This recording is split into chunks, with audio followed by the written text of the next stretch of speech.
Мұхтар Әуезов атындағы Оңтүстік Қазақстан мемлекеттік университеті, филология факультеті, қазақ тілі мен әдебиет кафедрасы, филология қазақ тілі мамандығының Фион 8-5 тобының студенттері ұлы даланың рухани ұстазы Әбу Насыр әл-Фарабидің 1150 жылдығына орай ұйымдастырылып отқан челленджді қолдайды. Адамның басына қонған бақыттың тұрақты болуы жақсы мінез құлыққа байланысты.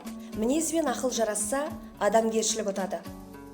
Ғылыммен айналысам деген адамның ақыл ойы айқын, ерік жігері күшті, тілек мақсаты ақиқат пен адалдыққа қызмет етуге талап жолында болуы шарт. Жай ләззат іздеу, кәсіпқұмарлыққа ұқсас әрекет онда болмасқа керек.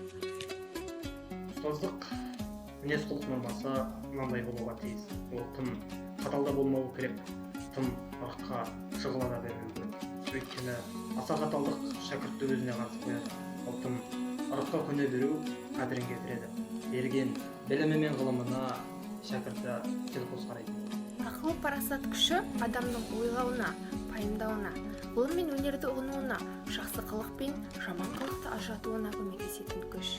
Қоғам үшін көксейтін игілік, бақытқа жеткізетін әрекет тамаша әрекет. Жақсы бір қасиет өзін қоршаған әлемнің әсемдік сырларына үңілу, содан рухани нәр алу, өзінің нәзік сезімін образдар арқылы паш ету. Тәрбиелеу дегеніміз адамның бойына білімге негізделген этикалық құндылықтар мен өнер қуатын дарыту. Ғылым адам санасына болмыс